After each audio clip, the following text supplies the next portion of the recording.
Do you remember the 60s? The H-bomb, Sputniks going into space. Hardly a mention of these, naturally. I was much more interested in fashion, music and boys.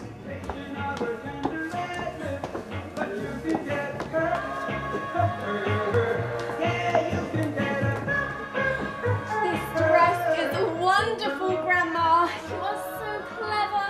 No one else at the club will have one like this. Penny, what are you wearing? Oh, and that belt, it's so tight you won't be able to breathe. It'll squash all your innards. Tell her, Mother, she'll get stomachache. Oh, yes, she looks first rate. Oh. Which youth club is it tonight, then? Baptists again? No, Methodists.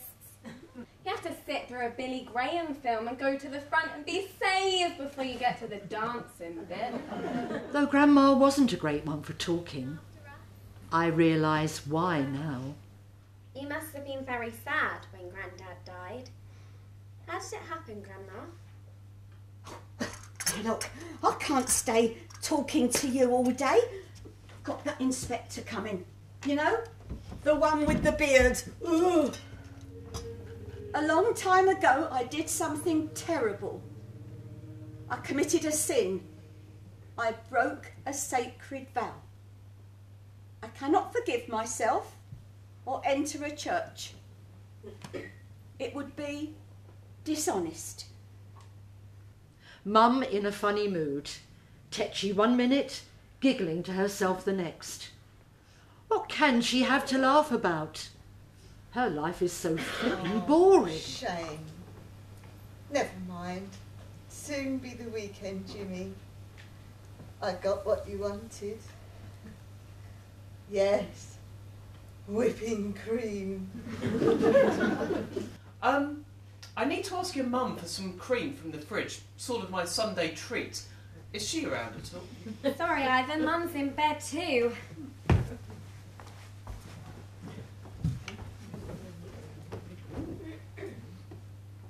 It's not your lucky day, Ivan. There was some lovely fresh whipping cream in here earlier, but it seems to have disappeared. Strange looking back to realise what a huge influence Ivan had on our lives. A sort of quiet catalyst. At the time, I just took it all for granted. I'm no Marge Proops, but I was given some sound advice once, and I want to pass it on to you. Leave it with me, Chris. I'm going to put on my thinking cap, and I'll come up with something. You're a good, kind man. You'll make some lucky girl very happy one day.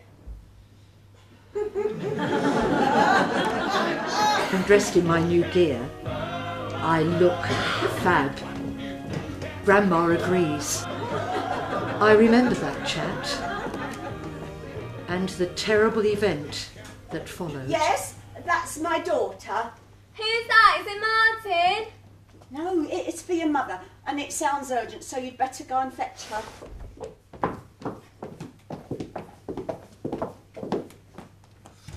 Hello? Yes? What? No, that can't be. But I don't understand. No. No. Oh dear. Sit down. All this heartbreak and drama wasn't helped by Auntie Doris coming to stay. Cup of tea will go, miss. 4 sugars.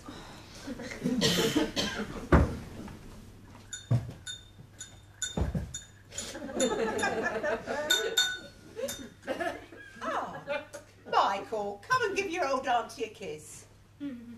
Okay, hi, Auntie. Okay, hi. What sort of language is that? American, no doubt. Now, Michael, come on. Most irresponsible. You and Penny should have been put into the picture by now. I should talk to my sister.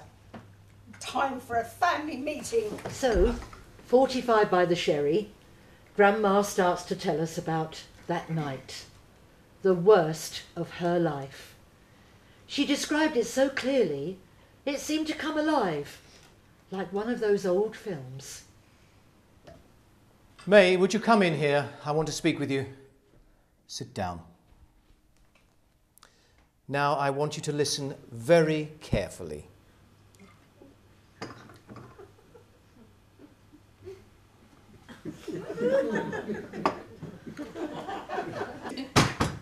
Girls! Girls! I have made up my mind. I know where my duty lies.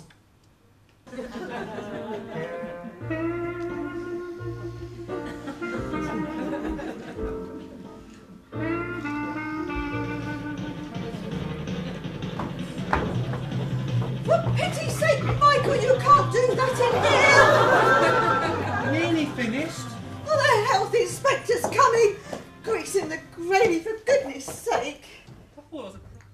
Thank you, Mrs. Greenfield. I'll carry on in here. How are we today, Grandma? Well, I'm all right. Don't know about you. Now, what have we here? Don't you touch my gravy! Could I ask you something? Anything, Grandma. Anything at all. Does that beard itch? What do you think Mum's up to these days? Looking nearly as tarty as you. Thanks. I know what you mean, though. Yeah, we're going to have to keep an eye on her.